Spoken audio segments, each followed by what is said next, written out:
hear your shit in the background. I No don't one know wants to what hear that your is. TV. It must be the Welcome back, Washington game. everyone. There it is. Once again to Inside the Pylon, a Midwest College Football podcast, joined by Clinton Boring. My name is Ryan Satkoviak. Week 2 nearly in the books here. We're going live Saturday night. It is 11:20 p.m. Eastern time right now. If you're listening to this live, you know what time it is. If you're listening to that in the morning, that's just to give you a little bit of context. I'm currently running the world's worst multi-view. I have BYU, Stanford, UCLA, UNLV, and UC Davis, Washington on the TV. Clinton, what do you got cooked over there? Bottom TV looking straight ahead is Washington UC Davis. Top TV, this ass beating of the running Rebels over the Bruins, which I think you and I might have called heading into this week. Yeah, I made several very definitive proclamations about who I thought was going to win this weekend, namely Oregon, and I did not solo bet any of those, and I'm very upset at myself for not doing that. I mean, it's Ryan's bets. You're supposed to be putting in on your own bets, right? Okay, well, listen, I'm glad that because I did a four-way of my four bets, and it lost on some, well, they all lost on nonsense because SMU choked that game away. Mm-hmm. Texas Tech was up 48 nothing at halftime, and then Kent State decided to score two touchdowns in the fourth quarter to kind of sort of backdoor cover that one.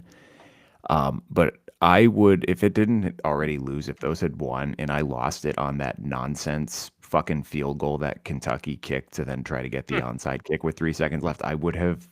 One of my friends texted me. He's like, I got backdoored hard by Kentucky. I said, if my bet was still alive, I would have thrown my remote through the TV. See, my brother-in-law had the Kentucky there, so he needed that field goal to get his. You So it worked win out by the perfect for backdoor him. cover, you die by the backdoor cover. Yeah, I would not have been happy with that. So, not a good day for me on the betting circuit. Not a good day for a lot of teams.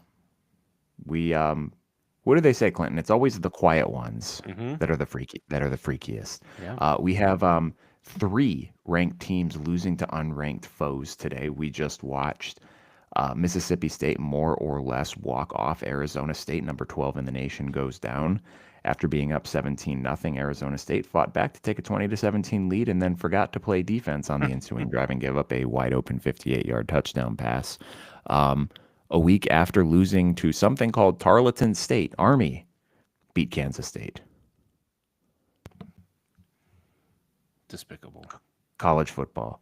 Kansas State, it might be in trouble, man. Hey, They've looked very don't poor through forget, three if I weeks. know you haven't got there, but USF game-winning field goal over Florida today.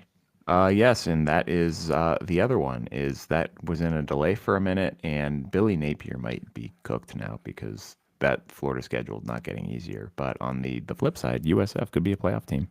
2 ranked wins already. And Clinton's playoff prediction looks even worse today, with Clemson as the national champion winner, who trailed Troy for, I believe, 2+ quarters of the game today, and it Yeah, looked horrific. my I didn't have any money in my account. I straight up almost loaded $100 into my DraftKings account to live bet Clemson -1.5 at halftime. I'm like, I'm not going to do it. They're going to lose. They're not going to lose, but I don't want to do it. And then I turned the game on. It was like 3 minutes into the second half, and it was already tied. I'm like, fuck, I blew it. Scared money don't make money. Yeah, that's true. So we had, I mean, this was a pretty exciting day in the Big Ten, all things considered. We had a hell of a nightcap tonight, not just the Oklahoma-Michigan game, but Michigan State in overtime, pulling it out over Boston College here. We'll get to that game in a second, but while we're here, let's start with the true headliner of the day. Oklahoma 24, Michigan 13. Clinton, this was a game that kind of played out more or less how I thought it would. This always felt like it was going to be a defensive slugfest with a couple of big plays in between, given the skilled talent that was on the field. But for the majority of this game, really, I mean, John Mateer made some good plays. Felt like a couple times Michigan really kind of struggled to contain him, not necessarily on, I mean, I guess on design running plays too, but I mean, he broke a lot outside in this game. extended some plays, also made some head-scratching throws in this one. On the other side of the ball, Michigan, outside of Justice Haynes' 75-yard touchdown run to open the second half, I thought that the game was going to turn on that one there, man. I thought that, especially when Oklahoma duffed the next drive right after that, but credit to them, they fought back and took control of that game. But outside of that Justice Haynes run, Michigan averaged under 2.5 yards per carry in this game. Could not get anything going against that Oklahoma defensive front. And I mean, here we are a year later, and one of my friends, what did he text me something earlier in this game? Hold on, I'm gonna find it. I want Chimp Lindsey gone. What the fuck is this shit? And I said to him, it's almost like QB wasn't your only issue. And I mean, again, the quarterback situation for Michigan was not good last year, but the offensive line also wasn't fantastic. The skilled position outside of Khalil Mullings and intermittently Donovan Edwards wasn't, and Colson Loveland, can't forget him. That wasn't fantastic either. And I mean, that's kind of what burned Michigan tonight in this one is you don't have guys out wide who are consistently able to make plays, get separation against better defensive backs. Yeah, give a little props to Donovan McCauley, who came in from Indiana via the portal. He did have a couple nice catches in this game. I think it's tough, and we talked about this in the pregame with Mateer. His dynamic ability, it's going to be tough for anybody in the SEC this year, let alone Michigan and a team that isn't going to have an opportunity to face him again, barring some type of these teams meeting the playoff potentially. But his legs were huge. He also got away with, as you mentioned, a couple of passes that probably should have been picked off again on his risky throws. But then again, they're coming down for the late drive about midfield when they hit the field goal to go up, even more 24-13. He gets drilled by the Michigan defender, throws a dart right to his tight end, gets it to third in like inches, but regardless, they got on the next play. But he's a big gamer. And honestly, Ryan, it's got to take us back a few years, but I think Mateer's got a little Baker Mayfield in him. And I tweeted that out a while ago, and that must have been a pretty popular tweet because it was booming quick. The other play that I found really important that Mateer made was his big escape on a blitz early in the third quarter that eventually led to him running in to get the touchdown to take a 2-score lead. Huge by him. He had some timely throws. Now let's flip it to the other side. Ryan, I think we have to talk about this. Does Michigan have a quarterback problem again? But not in the way you think. I think you just have a young quarterback problem. That's all. Okay, that's not a problem. That's just a fact of life, man. He turned 18 years old 2 weeks ago. He's making his first road start. Absolutely. I think Bryce Underwood did. We talked about how Sayan looked unfazed by the environment last week. I know it was a home environment, but against Texas, Damon Williams, you do not need to be running the ball like that against UC Davis. Anyways, back to this game. He looked unfazed, and he had some nice balls. He only completed 9 passes in this game, but it's a freshman quarterback on the road in an extremely tough environment. My only further comment for his throws is, buddy, you got to take some heat off those balls every once in a while. Like, you got a cannon for an arm, but even late when Justice Haynes was 5 yards away from him, he threw a rocket pass at him. I'm like, dude, you don't need to throw it that hard. They're not going to be able to catch it that close to them. Like, these guys aren't Jamar Chase and Justin Jefferson out here. So promising, 9 for 24, 142 yards, no TDs. But what I liked out of Underwood in this game was his ability to operate out of the pocket. He rolls out and he makes good plays. He keeps his eyes downfield. He doesn't really look to run. He pushes to the line of scrimmage. I thought he was pretty close to maybe being over on a couple of those, and just throws lines. Now, again, you guys have to catch those sometimes too to help make plays. But, I almost called him Don Brown. Why am I blanking on Michigan's DC's name? Wink? Good Lord. Wink. Called a pretty good defensive game. It's really hard to stop a quarterback who is that dynamic. And you held them too. I mean, they only scored 3 points in the fourth quarter. Michigan outscored Oklahoma in the second half, 13-10. Being blanked in the first half. So props to Venables for calling a good defensive game plan as well. Deion Burks got a little bit of his revenge game here. 7 receptions, 101 yards, 14.4 average, and 1 TD. If you didn't see the little snippet of the interview, guys, Deion Burks is from East Michigan, did not get recruited by Michigan, so he wanted a revenge game in this because he felt disrespected, and he played pretty damn well. Our guy Jade Knott did get 4 carries in this game, Ryan, and punt returns, so he's doing something a little bit in the offense. But overall for Michigan, it's about what I expected. I think I called this game earlier today, 27-13, 24-13. I know it ended right at 24-13. I couldn't figure out. And we have a ball game in Las Vegas, by Oh the my way. gosh. 30-27. I looked up just as Anthony Calandria was doing Anthony Calandria things. Yep. But Holy overall, moly. if we have any Michigan fans actually tuning in with us tonight, or even when you tune in the next day on the podcast, give us a chat and let us know what you thought of Underwood's performance, maybe even Chip Lindsey's performance on some of the play calling. I know a lot of people were bashing on that, but and not He might be letting down. He might be down. Underwood just sling it.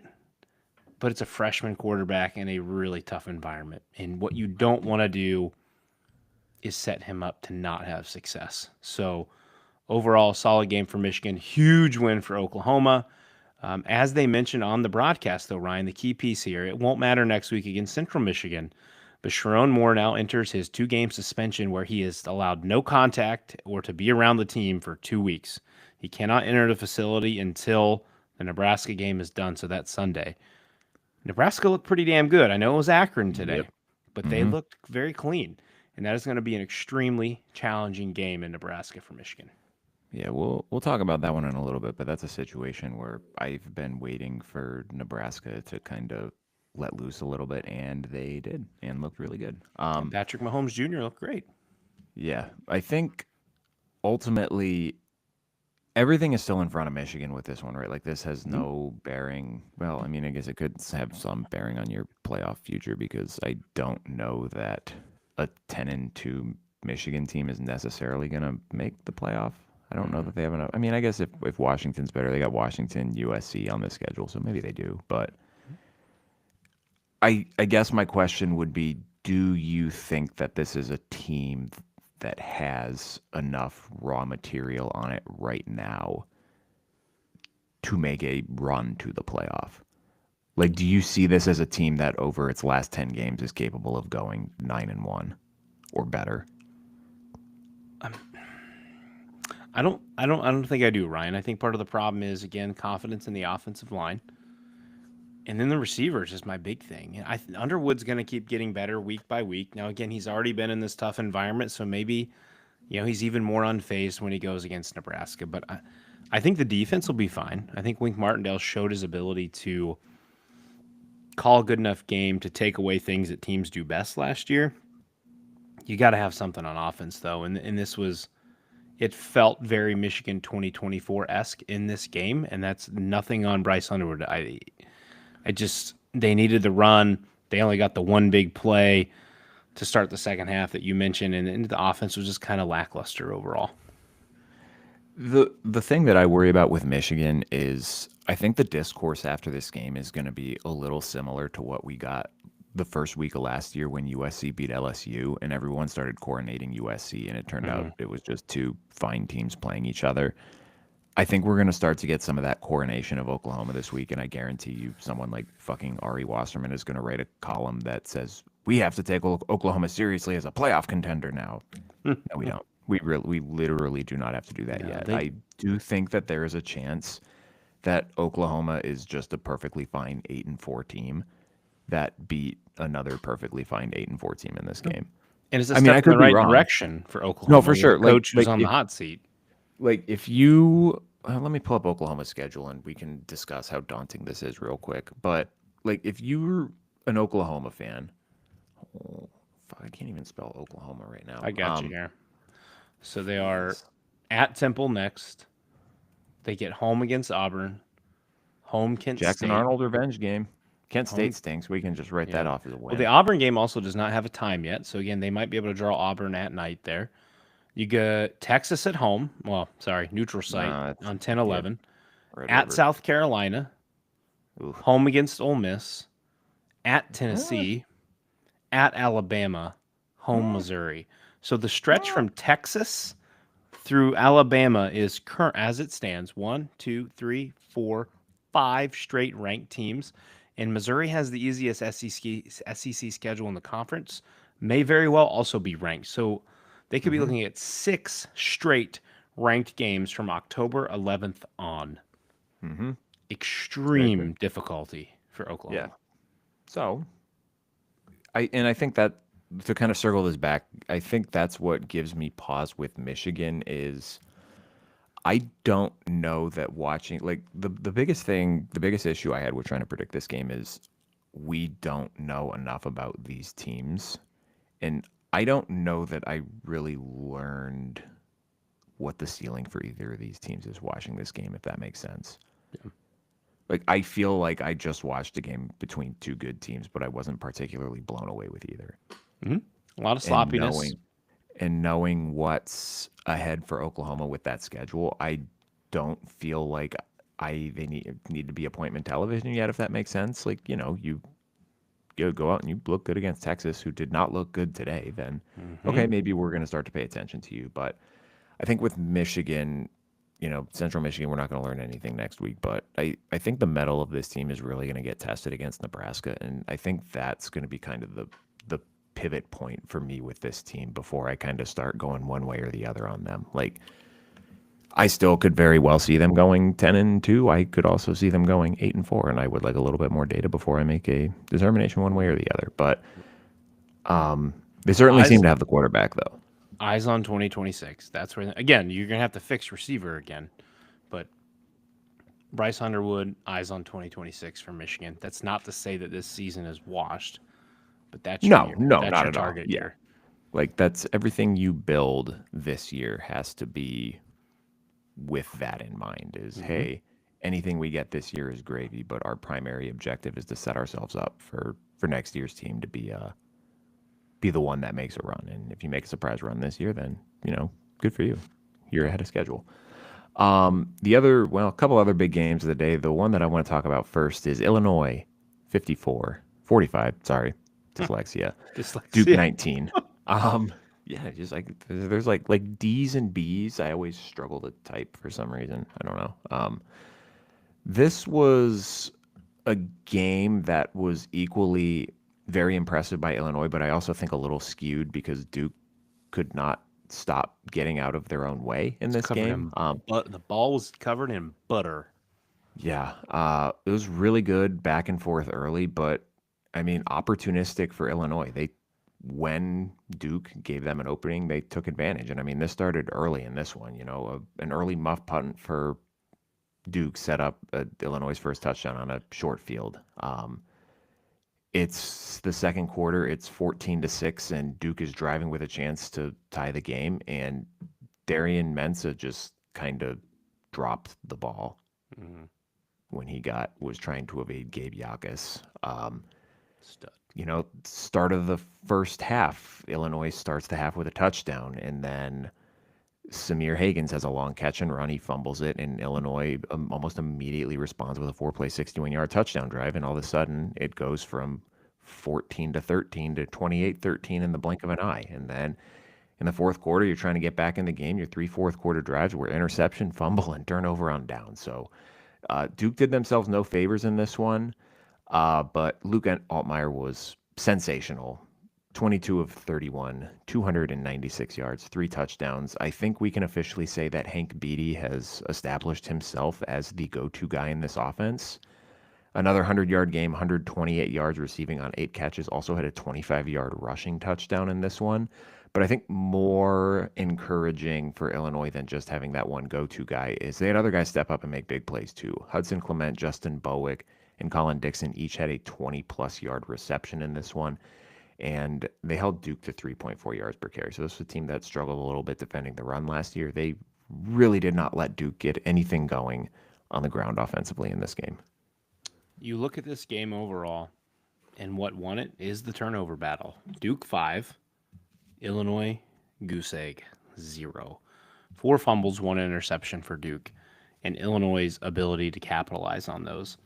However, Ryan, it was a very interesting first half. Illinois was outgained 240 to 132 yards while allowing 4 sacks.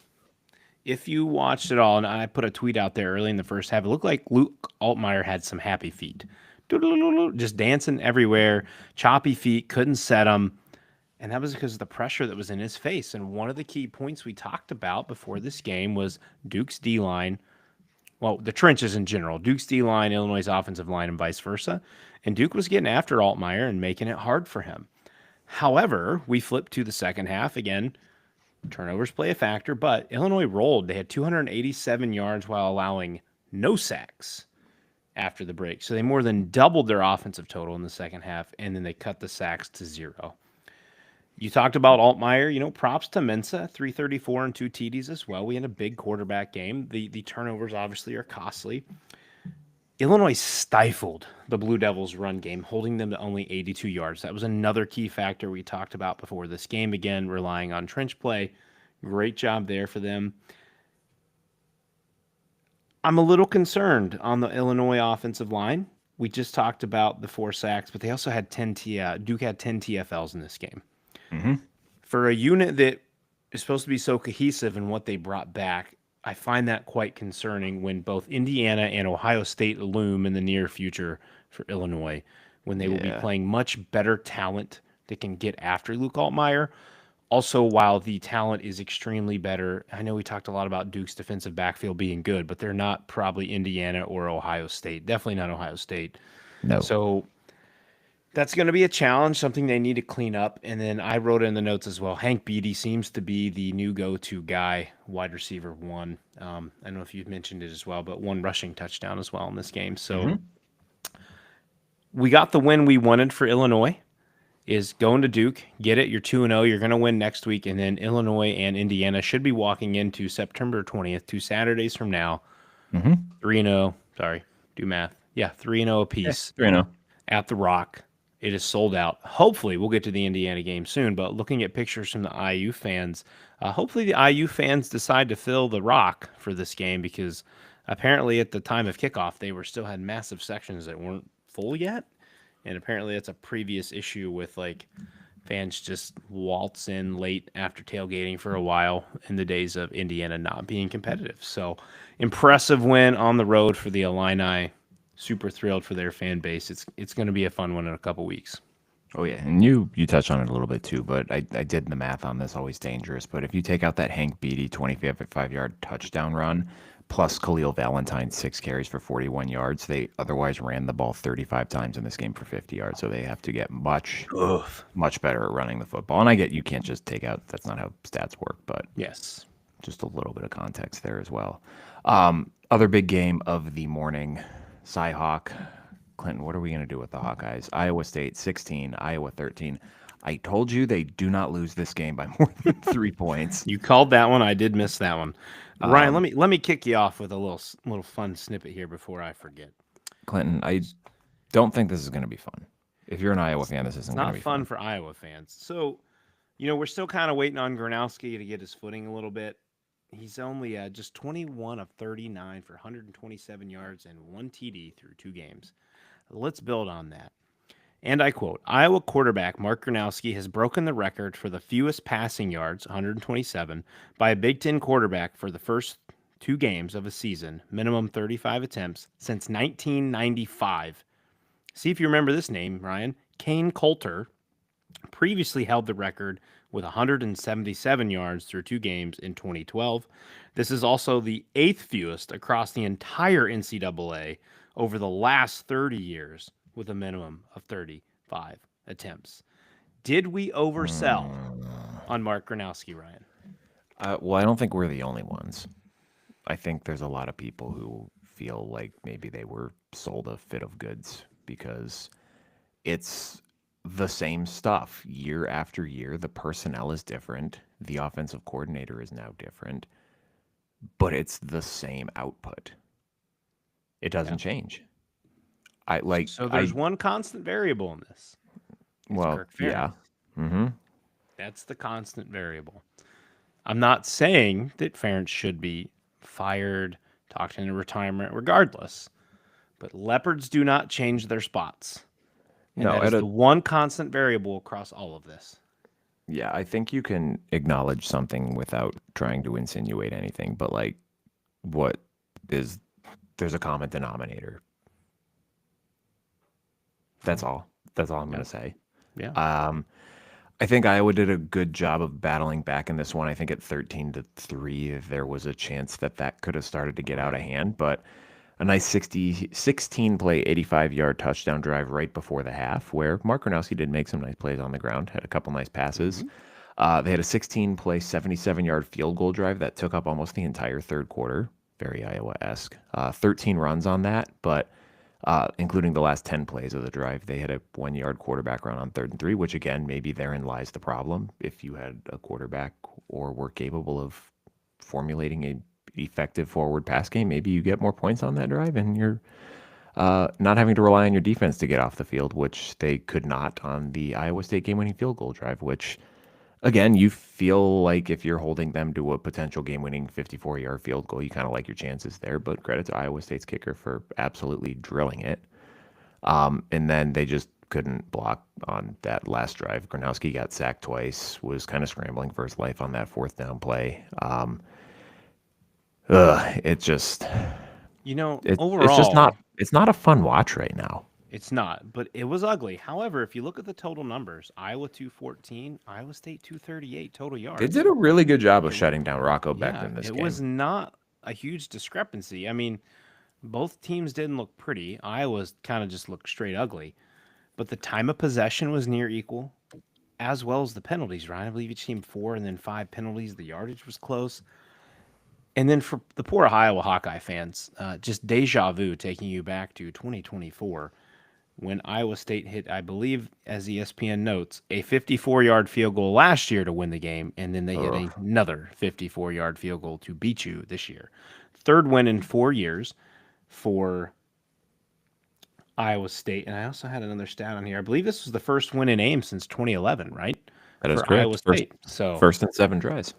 whew, man, it's some tough feelings right now for the Hawkeye fans after, like you said, everything we were sold with Kronowski. It is a long season. And one Mm-hmm. thing Iowa does good is they're great on defense and they're great with special teams. Mm-hmm. It is going to be hard pressed to find times or consistent times that they're just going to get boat raced. They will be in games. They will still be a tough challenge for Oregon and Penn State to come to. Doesn't mean they'll beat them, but Kinnick Stadium will be a tough spot for those guys to play. Yeah, and I mean, I think that's the weird vortex that you exist in as an Iowa fan is you're competitive in just about every game because your defense is incredible. You have a fantastic special teams unit, and more often than not, you run the ball well enough to win games. You just couldn't do it in this one, and there's some pretty good defenses on this schedule, and maybe Mark Gronowski grows into this offense a little bit, and maybe by the second half of the season they get humming a little bit. But Mm-hmm. I think I'm kind of at a point with them where I'm just not gonna believe that it's gonna happen until I actually see it happen. Yep, I concur. The same. It's just every year, man. It's the same thing. And we get At a our cer- hopes up again. well, yeah, and it's at a certain point you just when someone tells you who they are, you have to believe them, and Yeah. they can't throw the ball forward. So Well, I'm gonna even stop. today, Joel Klatt mentioned it. Iowa State had such an easy time on defense because Iowa went and attacked downfield. Everything Hmm. was 5 yards in front of the first down marker, Hmm. or it's a run. So Iowa State can stack the box, or they can bring the safeties up and just sit there because you won't attack down the field. You don't even have the tight ends this year to attack the seams to get them down the field like Iowa has in past with Noah Fant and Sam Laporta. I know those are two good. Well, one's an elite NFL tight end, the other is we'll see, but they don't have that right now either. So it's a tricky time to be a Hawkeye fan. No Caleb Johnson to come save the day this year either. I mean, you think if you insert him into this game here, then maybe it's a different story because he's such an elite running back. Hmm. But you don't have that to fall back on now. No, and it is.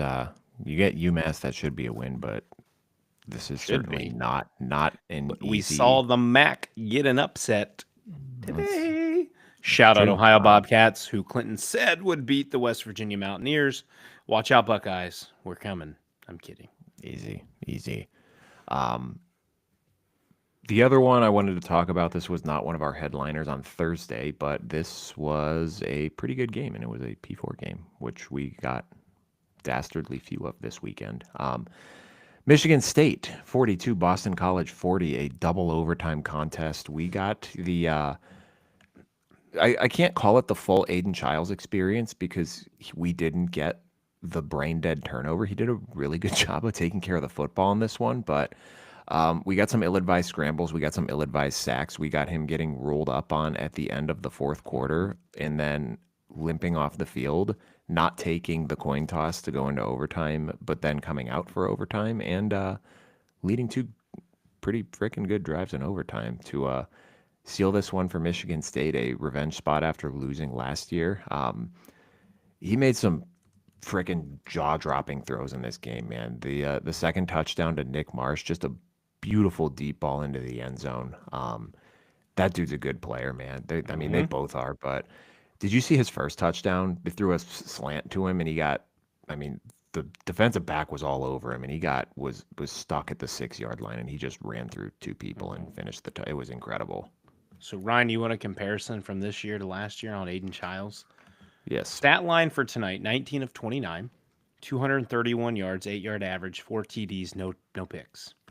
Last year at Boston College, 17 of 35, 241, 6.9 average, 0 TDs, 3 picks. That's the difference in the game right there. The evolution of the young man right in front of our eyes. I told Ryan pre-show the one thing I took from watching Childs tonight was he was fine with just throwing it away or trying to scramble to get something. And that's where he needs to be. And that's how you see progression of a quarterback. So props to Aiden Childs. Much better game this year. Had his moment maybe to try to lead a game-winning drive there before overtime. That's the drive he got rolled up on.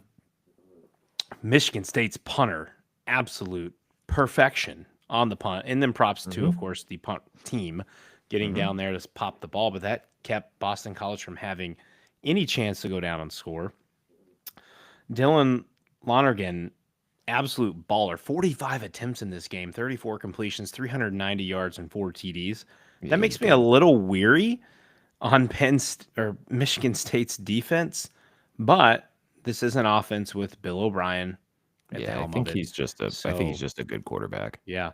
And how long will Lonergan be here after this year if he's that good? Well, maybe Alabama kept the wrong quarterback. I think Bill O'Brien recruited him to Alabama when he was OC. Makes sense. So props to him, man. He looked fantastic tonight. But overall, Michigan State held him to 67 yards rushing, while Michigan State ran for 149. That was another key coming just into this year for them.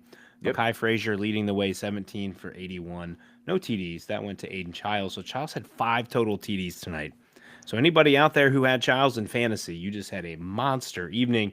And, of course, Ryan shouting out the all-world sophomore wide receiver, Nick Marsh, is an absolute dude.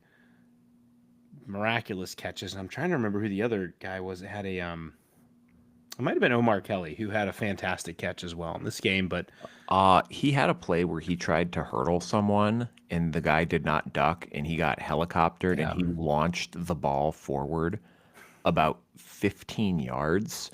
And I don't know how Boston College did not recover. The dude fell on it and shot it out of bounds. Here's one thing though that contributes obviously to a great game by a quarterback. Michigan State had no sacks tonight. Meanwhile, Boston College had 4, in addition to 8 tackles for loss. Clinton, so we have a Nico Iamaleava legacy drive brewing here. Do you go for 2 if you get down there?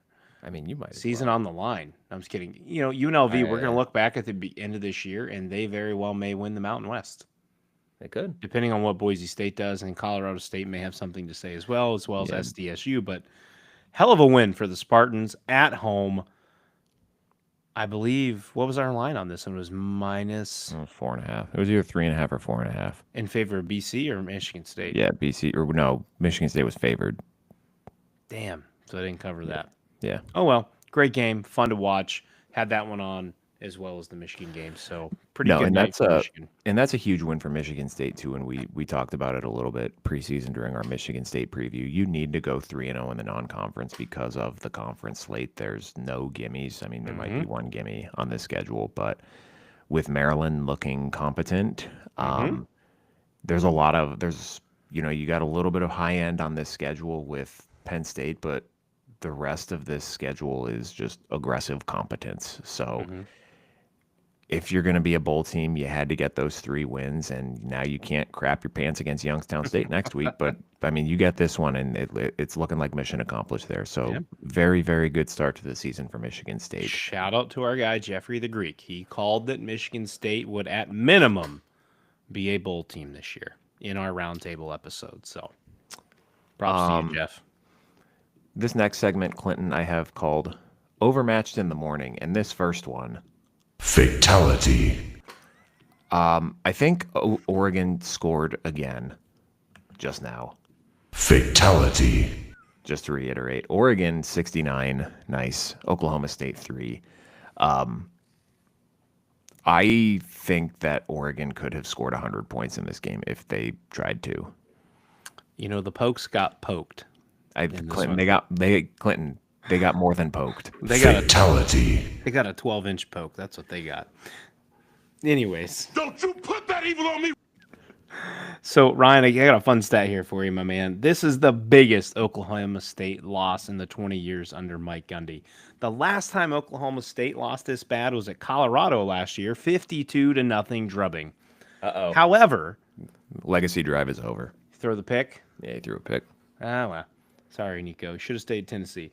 The 66-point margin of defeat, however, was the largest for Oklahoma State since a 67-0 loss to Oklahoma, taking us way back to 1907. Do you remember what you were doing in 1907? I remember what I was alive during my family's bloodline at that point. My grandfather was born in 1928, so my great-grandfather was cooking up something there. But holy cow, man. But you talk about the Ducks. We enough time about the Pokes. 9 players scored for Oregon in this game. 631 yards of total offense. They had 2 interception returns for TDs to start off the third quarter. Back-to-back drives, by the way. DeCorian Moore burst onto the scene in this game. He ran and caught a TD in this game. Noah Whittington, here's more fun facts. 59-yard TD run, longest of his career, which I believe is in year 3, maybe 4 at Oregon. And with a 59-13 victory over Montana State in the opener, Ryan, Oregon has now outscored its opponents 128 to a measly 16. The Ducks are quacking early. They look good. We knew this was coming against Oklahoma State. Deion Sanders and his team talked shit before they played Dan Lanning and the Ducks 2 years ago, and they got a beatdown put on them. And then Mike Gundy had to go and make comments about Uncle Phil paying Oregon players with Nike money. And Dan did Uncle Phil a favor and ran them over. Well, it was just such a funny conversation, too, because Oklahoma State's football program exists as it does because of T. Boone Pickens giving billions upon billions of dollars to them. Yeah. But they couldn't dare have that money, Ryan. No, well, I told you before the game that Oregon was going to beat the piss out of them. And we both had them, what, minus 28.5? Yep. Could have went minus 60.5. Mekhi Hughes actually played in this game. Not really until the second half, so I don't know if he's just like not as good as we thought or what. But I thought I listened to something about with learning the playbook. Could be. I mean, so maybe he's not there yet. You don't really need him to be there yet, to be honest. No, they kind of running back by committed this one in the first half. You mentioned Whittington, but also Jaden Lamar. He had 6 carries for 87 yards in the first half of this game. I texted you. I'm like, oh my God, this is going to be a bloodbath. It was 13-0, 90 seconds into this game. Oregon scored on 2 of the first 3 plays of the game, and Oklahoma State just probably needs to fire Mike Gundy if we're being honest with each other. And that's really all the thoughts I have on this one. Well, I mean, it's overdue. It's time. The hardest thing is to say goodbye, but I mean, that's just a guy who's not adapted with the times at all, and is in fact kind of like flaunting his non-adaptation in the face of adaptation, which probably is frustrating for Oklahoma State fans. Absolutely. I have some thoughts on some of these games, but I mean, we don't have to spend a ton of time on all of these. Ohio State 70, Grambling State 0. You said Ohio State was not going to cover this game, and they almost covered it in the first half. Well, my thought is they usually don't cover spreads that big, but Well, when you throw for 300 yards in the first half, yes. then Yeah, I did tell you Jeremiah Smith early in this game was going to get a vertical route deep TD. That happened. Bo Jackson was the leading rusher in this game, over 100 yards. He had a touchdown. C.J. Donaldson had a touchdown. Isaiah West had a touchdown. James Peoples, nice game, did not get a touchdown. Jeremiah Smith, I believe, had 2. Honestly, Ryan, the biggest thing I took from this was getting to see the young guys play, which I enjoyed. Ohio State is just as loaded behind as they are at the front line. But it was Julian Sand throwing a pick in the red zone. And he was a bit late on the throw, a little too much air under the ball. The Grambling DB made a fantastic pick. He comes right back, he goes right to the sideline, sits down with the tablet, analyzes what he did wrong. Ohio State got the ball back for them, and they went right on scored. Unfazed, which is what you want to see from a first-time starting quarterback. He threw the pick. He made the turnover. I'd rather him do that now than on the 5-yard line in Seattle in 3 weeks and throw a pick that cost them a drive, and then you have to go defend Damon Williams and Denzel Boston and Jonah Coleman. So get those out of the way now, Julian. But, buddy, Ryan, I don't think you probably tuned into any of this game, but oh no, Sam made me watch the whole thing. one of the pass, was it to Carnell Tate, Julian Sand had in the first half, was amazing. He put that ball, the Grambling DB, fantastic position, and he high point put that ball in the only spot Carnell Tate could get it, and it was a thing of beauty. My last tidbit on this game, please throw Max Clare the ball more. My fantasy team would appreciate it. We got this one laughably wrong. Minnesota 66, Oh my Northwestern God, State yes. 0.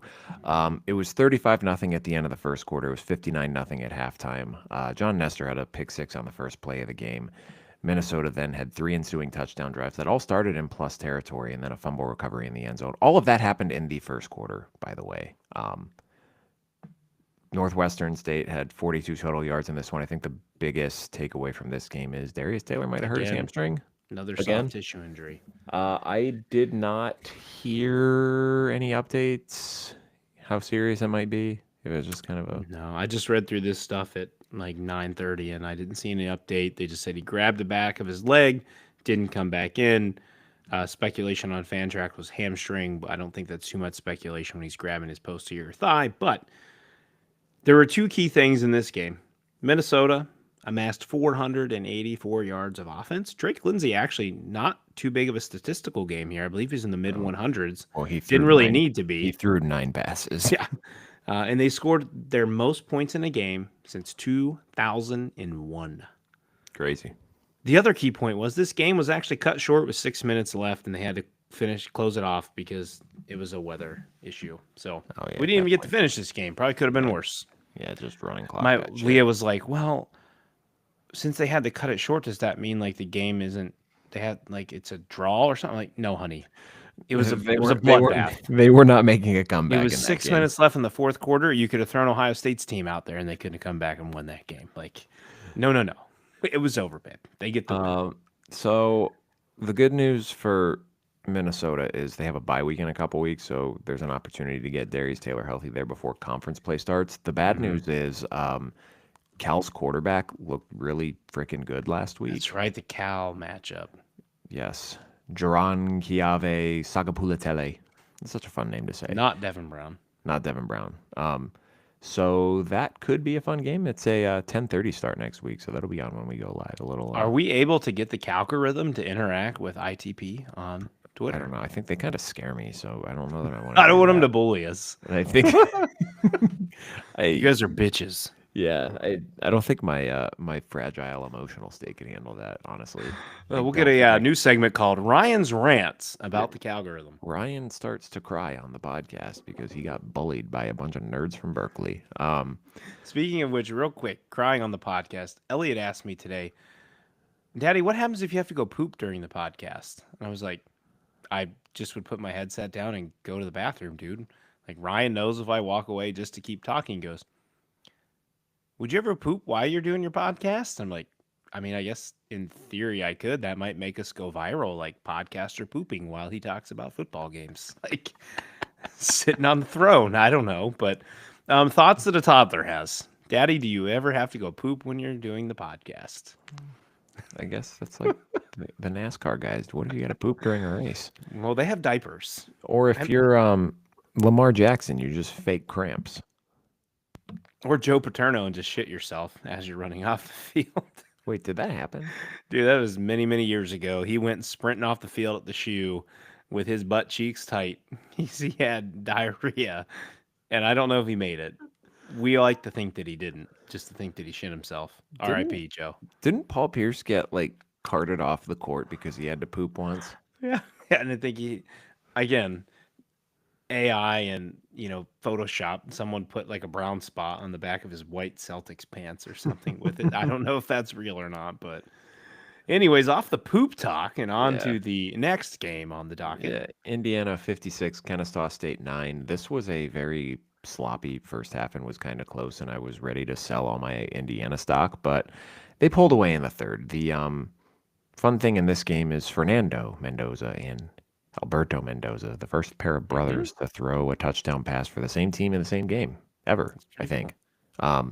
They finally decided that Elijah Surratt needed the football. 9 catches and 97 yards, 3 touchdowns in this one. They ran for 313 yards as a team. That was bolstered by a 75-yard Omar Cooper touchdown. But Lee Beebe, once again, 90-yard game, scored a touchdown. Hemby was fine.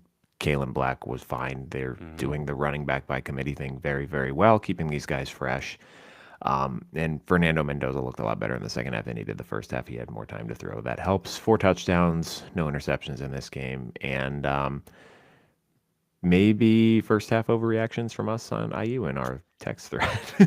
Maybe. Real quick on the IU defense, 14 TFLs for the day. We just flashing back to Illinois' game, Duke had 10. So, plus the 4 sacks. That O-line better be ready come in a couple weeks because Indiana's D-line is still good.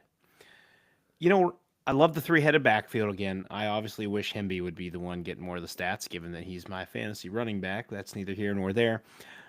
I don't know if it was a complete overreaction in the first half, Ryan, but given what we saw last week. I think it's fair to ask, and I know it's 2 weeks in. If we go to this week 2 compared to last year's week 2, is this Indiana team better, same, or worse than the team we saw last year? Their offensive line pass blocking sure as hell wasn't in the first half. Again, Mendoza's getting chased around the field, which obviously affects his accuracy. Then I also wanted to pose the other question to you, because if you're just stat watching and box score watching this game, hey, Indiana cleaned up pretty easily. No, you need to watch the first half. They did not play well. Kennesaw State entered the FBS for the first year last season, and they've had this as a game in the first half. My question was, are we so sure that the thought that Mendoza's better than Rourke is actually true? Because, again, this is a Rourke with no ACL. I think I see this is the weird spot to navigate because I think a lot of people make their determinations on these things based on draft rankings and draft stock. And I mean, Anthony Richardson was not a good college quarterback, and he was still a top 5 pick solely because of his physical skill set. And I think that is what has people that's not good English. That's what has people excited about Fernando Mendoza, is the physical profile, the physical skill set. I don't know. I mean, coming in, he was good last year for Cal, but I get it was at a lower level, but Curtis Rourke was a more accomplished college quarterback than Fernando Mendoza was prior to their IU 10 years. So I don't know. They play a dog shit team again next week, so they have another week to kind of fine tune things. But their start to the Big Ten schedule, they're going to find out real quick if they've got what it takes this year, because that Illinois game is going to be tough. Going to Kinnick is going to be tough. maybe they don't have to worry about their defense in that game. But I mean, that Iowa front seven is gonna bring the freaking heat on them. And then Oregon looks like a fully formed machine right now, man. Like that's a 3-game stretch right there that is really gonna test your mettle. Absolutely. So I guess we'll see. That's all. What other dog ass game do we have? Okay, Wisconsin 42, Middle Tennessee State 10. We saw it, Clinton. I said I was not going to pick Wisconsin to cover a spread that large until I saw it happen, and they did it. Do they have a quarterback now? Danny O'Neal was pretty good in this game. It was also only 14-10 at halftime. Maybe we're burying the lead a little bit on that one. It wasn't just halftime. It went all the way into the third quarter. The last 22 and a half minutes, Wisconsin outscored them 28-0. Well, they had their first 4 drives of the second half. They all scored touchdowns, but and then that O'Neal interception set up a short Middle Tennessee touchdown in the last minute of the half. So I mean, it wasn't a game that was ever really in question, but at least if you're Wisconsin fan, you can sit there and say that's what a functioning offense should look like. Now they did struggle to run the ball. Tresh Kekahun had a 61-yard rush in this, but again, I get this isn't how stats work. If you take out that run, they only average 3 yards per carry as a team. Not great against a Middle Tennessee State team. Montana State transfer tight end Lance Mason had 7 catches for 102 yards and a touchdown. Jaden Ballard had a 58-yard catch. Good for him, stepping up, making a play. And they did only allow 33 yards rushing on defense. So their defense is really good, and it will be interesting to see if they just kind of hang with Danny O'Neal. If there's a chance that Billy Edwards is ready for Bama next week, who got their shit together a little bit against a terrible team this week too. So fun game next week for sure. Yeah, that was the piece that I had right on there, right off my sheet, was if Edwards is healthy, does he start against Bama or does O'Neal? He might need to ride the hot hand and have Edwards there just in case. Back on that run game, Ryan, you mentioned Kekahuna, 61 yards rushing in a TD. Try again. Anthony. Well, I don't get the brain man. Cold. Anthony also had 14 yards rushing and 1 TD. You know what the big problem with that is? Those are wide receivers. Yep, not great. You're not getting much from your running backs. Wisconsin had their first 15 rushing attempts. You want to know how many yards they ran for, Ryan? Not a lot. 4. Not a lot. That's 4 yards. That's not a lot of yards, Clinton. I can't do that quick of math. If you can count that on one hand, that's not good. Yeah, so you're not getting production from your running backs. We don't have someone on a running back with this team that you think of years past with Monte Ball, James White, Jonathan Taylor, all those guys. They're not Braylon Allen. Those guys aren't there to save your ass now. So did I just? No, it is Braylon Allen. I thought I screwed up. Brees Hall was always Brees Hall was getting my Jets running backs confused here. They got to figure something out. The good news is Wisconsin did not commit a penalty in this game, and that's the first time since 2016 in a 17-9 victory over Iowa when the all was right in the college football world and the Big Ten was the Big Ten. So Bama looked more right this week, but they also played the 66 NCAA football overall ULM Warhawks today, and Ryan Williams did not play. He's got a conjunction. Yeah, that's what they say. But, well, there's speculation that he's not happy, and we'll see if he goes in the transfer portal. So good win for the Badgers. Fickle's moving up. If he can go into Alabama and clip them next week, would be a big win. The Big Ten, again, is going to show why the SEC might just be a little bit overrated. Well, Clinton, we did just see Oklahoma beat the doors off of Michigan. They did. It was a good game. Well, I guess Arizona State backfired on them. Never mind. They did not pull that one off. That's true. The worst team in the SEC beat a playoff team from the Big 12 last year. Yep. But USF did beat Florida. And Georgia looked like shit against Austin Peay. That was a weird weather delay game. I don't know. I don't fucking care. Do we need to have a conversation about Ethan Kaliak-Manis being the best quarterback in the Big Ten, Clinton? He was sensational in this game. 26 of 36, 254 yards, 4 touchdowns as Rutgers romps to a 45-17 win over Miami, whose tour through the Big Ten continues to go Not poorly. going well. They have a three-headed monster out wide with the wide receivers, man. Ian Strong continues to be great. He had 116 yards and 2 scores in this one, and then the 2 transfers, KJ Duff had 71 yards and a touchdown. DT Sheffield, 37 yards and a touchdown. They are kind of fun to watch offensively, man. They were okay running, nothing super crazy.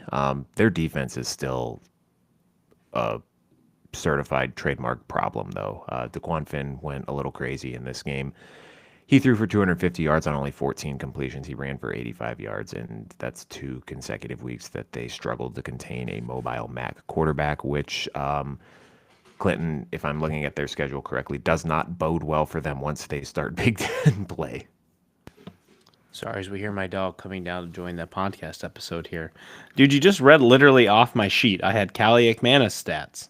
I had Strong Sheffield Duff, 224 of the 259 yards receiving, and they had all 4 of the receiving touchdowns. And then my DeQuan Finn talk. Did you just pull up my Google Doc here and steal all my stuff? That Probably. 85 yards rushing was the leading rusher for Miami. Their next highest was 19 yards, Jones, at running back. The interesting fact about Callie McManus, he has 6 passing TDs on the season, Ryan.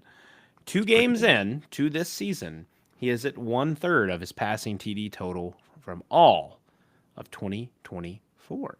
So far in the 2025 season, if we take back the clock, turn it back to our first summer fall previews with Ryan Burns, and he told us what the upside of Ethan Callie McManus could be. We are getting that right now. Mm-hmm.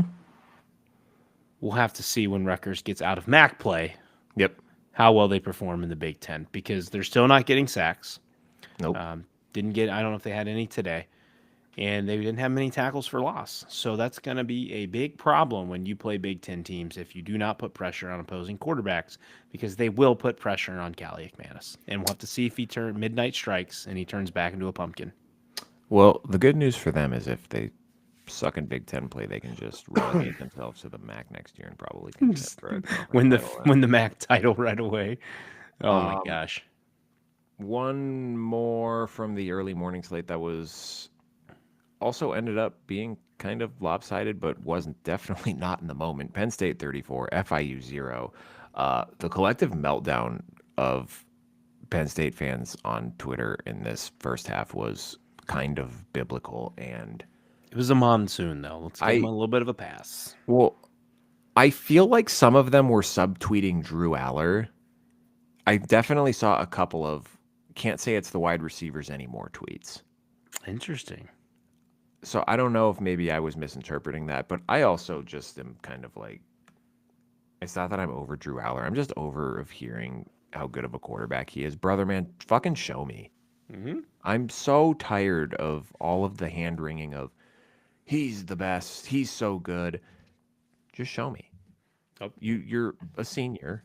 It's your last year of college football. I no longer care how raw you were coming in as a prospect. You have been starting. This is your 3rd year starting.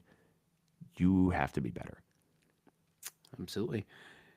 And I don't know. I mean, they ran the ball a little bit better. I mean, they had Katron Allen had a big run late in the game that kind of skewed the stats a little bit there. But like, I don't know if they're just doing that Oregon thing last year where they cruise control through the dog shit portion of their schedule and then they're going to turn it on. But like, what have you seen from this team that gives you any sort of confidence that they're going to beat Oregon in a couple of weeks or beat Ohio State in November, whenever they play? Nothing. I don't see it. They're a 10-2 team. And if this team goes 10-2, losing to Ohio State and Oregon, I don't want to fucking see them in the playoff. Yeah. You know, they were sluggish in the first half again. The Aller interview after the game. It's the first 2 games of the year. I'm not really worried about it yet. Well, brother, you got 2 more weeks, and you got another cupcake next week to get this fixed. Because if you don't start fast against Oregon, what did Oregon do really well today, Ryan? They started extremely fast. 14-0 in the blink of an eye.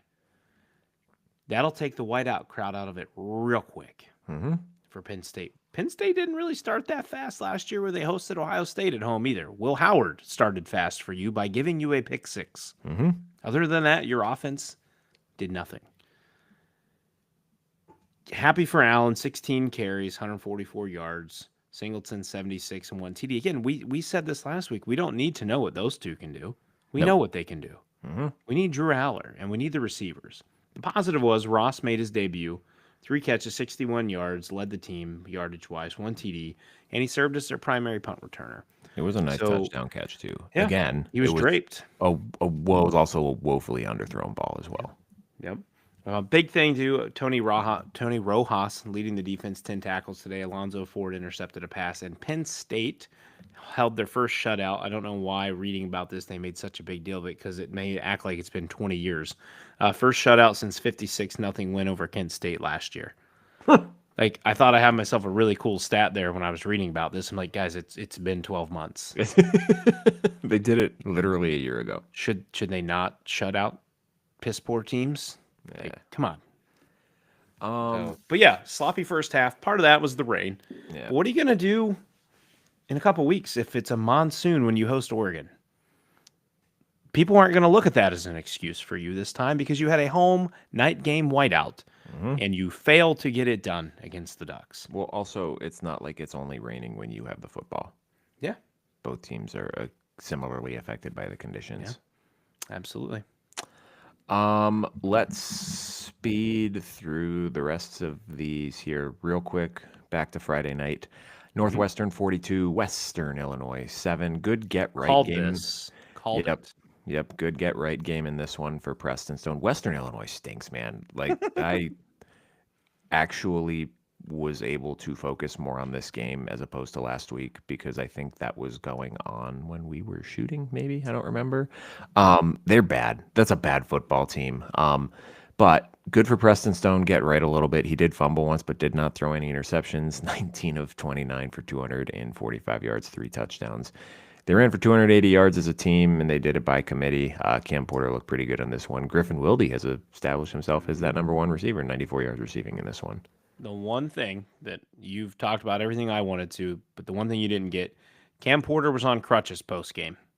So that's not good. They may be losing their top running back. We'll see what happens over the next week or so, but hopefully it's nothing long-term for him. But I told you the mistake by the lake would be too much for the Leathernecks. Mm-hmm.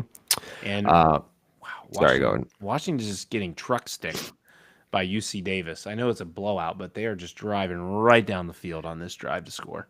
Yeah, the Washington defense is not inspiring confidence right now.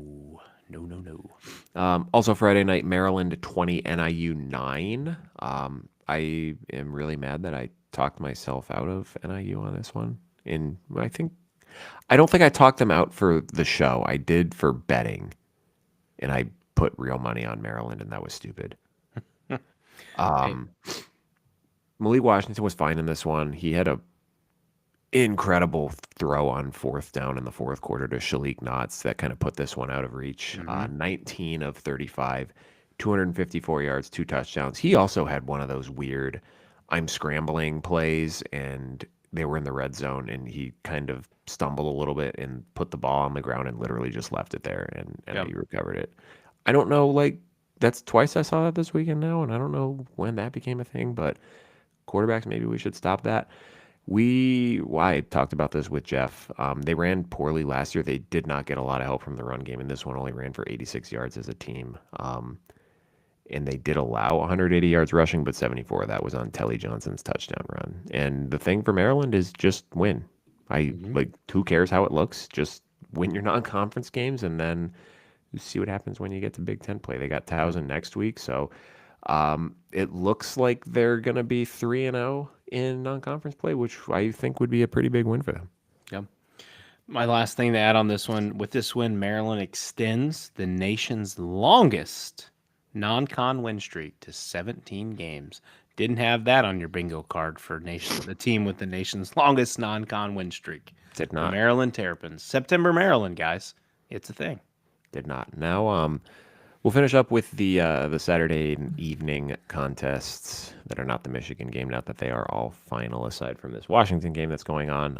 Nebraska just opened up a can on Akron, 68-0. We all figured this was going to get ugly, and we were not disappointed. Dylan Raiola was fantastic in this game. He threw for 364 yards. He had 4 different touchdowns to 4 different receivers. Emmett Johnson was fantastic running the ball, 2 touchdowns on the ground, 140 yards. He had a touchdown reception. And I mean, I think the most encouraging thing about this Nebraska offense is it's not, I mean, they have weapons and they're spreading them out and they're not just utilizing one guy. Ja'Cory Barney's getting the ball and Isaiah Hunter's getting the ball. We saw Dane Key against Cincinnati be a little bit more of a preferred target. He took a little bit more of a backseat in this one, but he still had 3 catches. I'm not sure what it finished at, but I looked at the start of the fourth quarter, and Nebraska had 650 yards of total offense. I think they eclipsed 700 in the fourth quarter, so they just pasted Akron in this game. Most points in a game since 07 and most yards, 728 in a game since 2014. See, those are notable stats. If you do something for the first time in 10 years, you should say that, not this is our first shutout in 12 months. Right. Jesus. Well, here you go, Ryan. Nebraska posted their first shutout since a 33-0 Holiday Bowl win over Arizona in 2009. There we go. Here's more notable. I remember what I was doing inside in the pylon 2009. for notable takes. No, impressive win for Nebraska. We don't need to elaborate too much on this. It's the continued development of the offense and the new weapons plus the offensive line pieces they brought in from the portal. They also are nearing a team record of non-conference opponent wins. This was their 8th straight non-conference opponent win. And their longest is 12, which elapsed from 99 to 2001. USC 59, Georgia Southern 20. Clay Helton's return to the Coliseum was unceremonious. The USC passing attack is really good. I would like to see it against teams that aren't ass before declaring them as a threat in the Big Ten this year. But, you know, when you play a bad team, you should beat the crap out of a bad team. And this is 2 gigantic point spreads that USC has now covered to start the year. So good for them. Jaden Maeva, he threw for 412 yards and 4 touchdowns in this one. I don't remember if it was, I think it was Mekhi Lemon.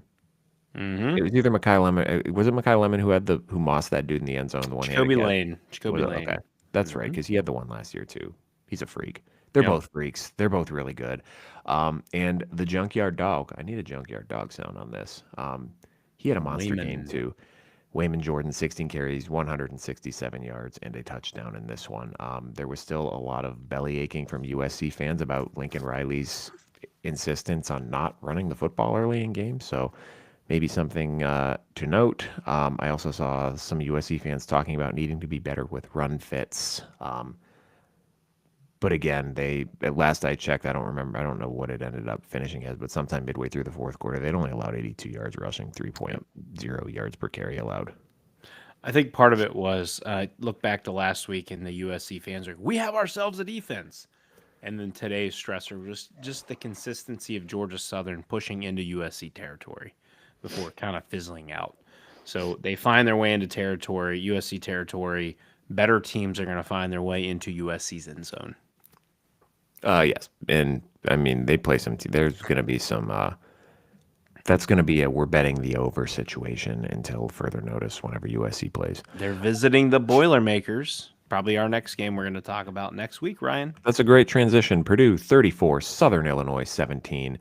It took 2 weeks for Purdue to eclipse last year's win total. Good for them. Never mind the competition.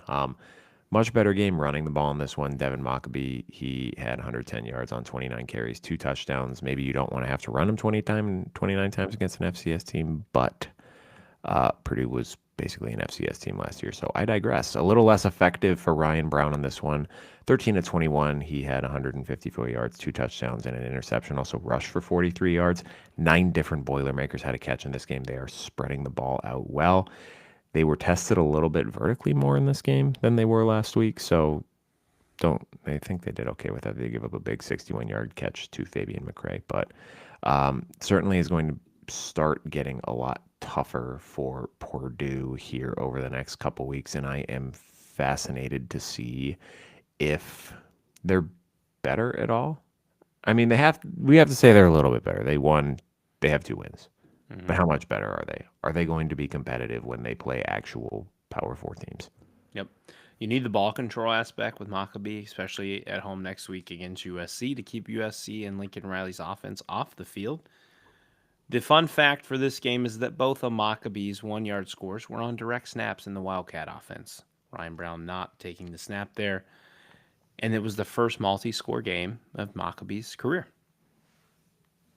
So steady improvement for the Boilermakers. The Barry Odom tenure is off to a nice start.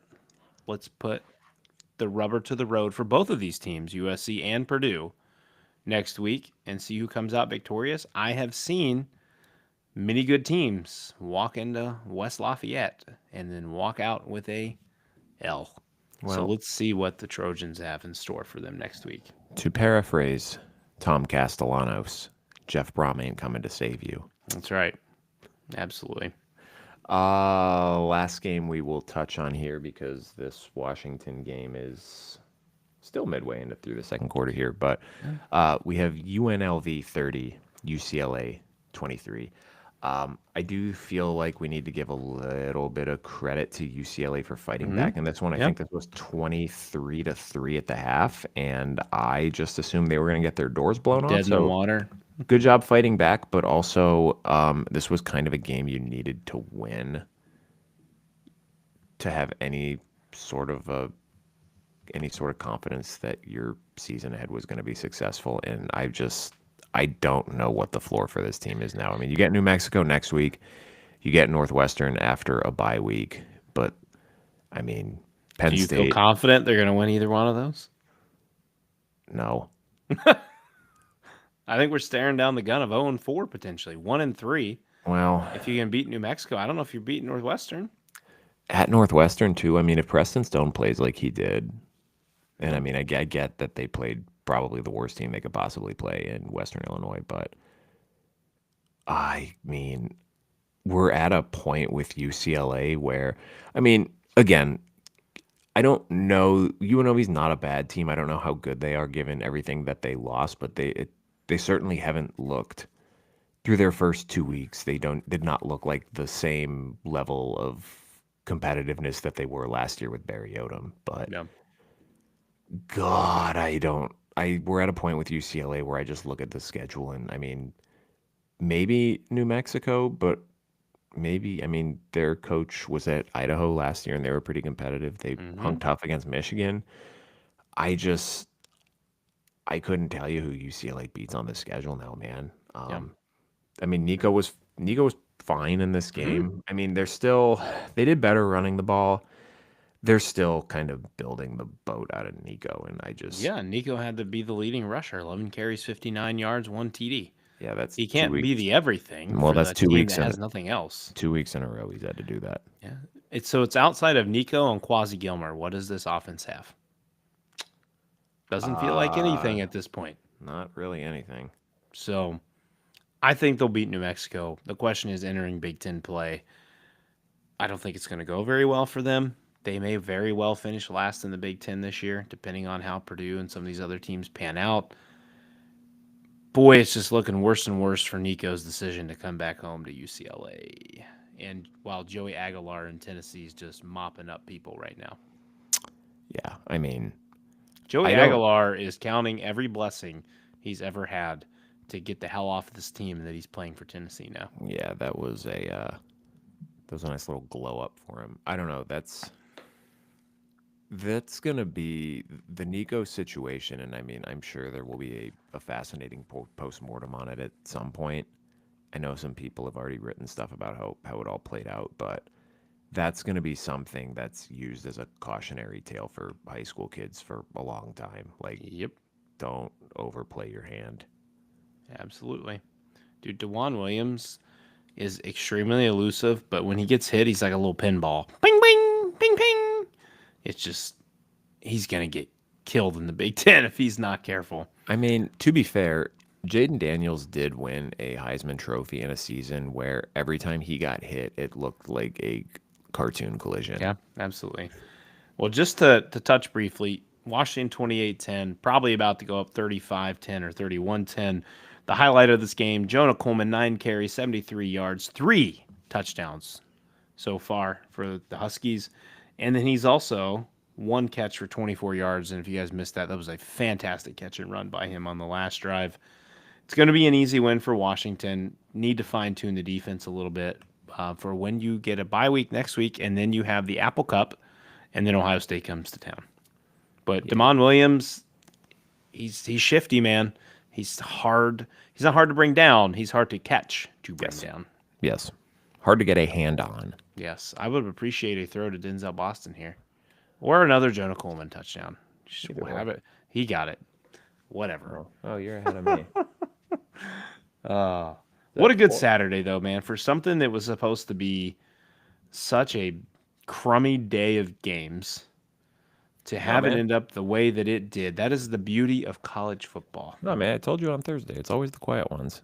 You look at the weekend, and you're lacking the true star power that we did in week 1. It's always that game or always that weekend where you get some nonsense happening. Telling you right now, looking ahead next week, if Haynes Kings plays, Clemson goes into Georgia Tech, and Clemson's going to be 0-1 in the ACC. It would not surprise me because they don't look very good right now. Wisconsin, Bama, Georgia, Tennessee. We get some pretty games next week. South Florida goes against Miami. Can they get a third ranked win? That would be insane. Yeah. That would be truly insane. Florida, coming off the loss to USF, now goes to LSU. A&M Notre Dame. Vandy, South Carolina. We'll see what Diego Pavilla's got. Honestly, that would be so Billy Napier for him to lose to USF and then beat Brian Kelly. Yeah. On back-to-back weeks. Would be spicy. It's not going to happen, though. No, Lagway, I heard, did not look very good in today's game. No, he did not. Well, that will be all for us tonight. Thank you. Wait, Ryan. What? You promised the people a little sneaky peeky. Oh, well. Chitter chatter. All right. Well, so we have something potentially coming down the pipeline, a potential promo that we will be partnering with someone to do. We're kind of working out some details behind the scenes. Hopefully, we'll have a full information dump for you guys on our Monday show for that. So stay tuned for that. Once we have that officially sorted, we will let you know. That's all. And then we'll be back with you guys Monday night, 9 p.m. Eastern time for our normal midweek show. You guys know the drill. Follow us on Twitter, Instagram, YouTube at ITPCFB. Make sure you're subscribed to the podcast feed, Apple, Spotify, wherever you get your shows. We're at Inside the Pylon Midwest College Football Podcast. Subscribe so you never miss an episode. While you're there, drop a rating and a review. We would greatly appreciate it. It would mean a lot to me personally. Maybe Clinton too. Thanks, everyone. Take care. We'll see you Monday. Deuces.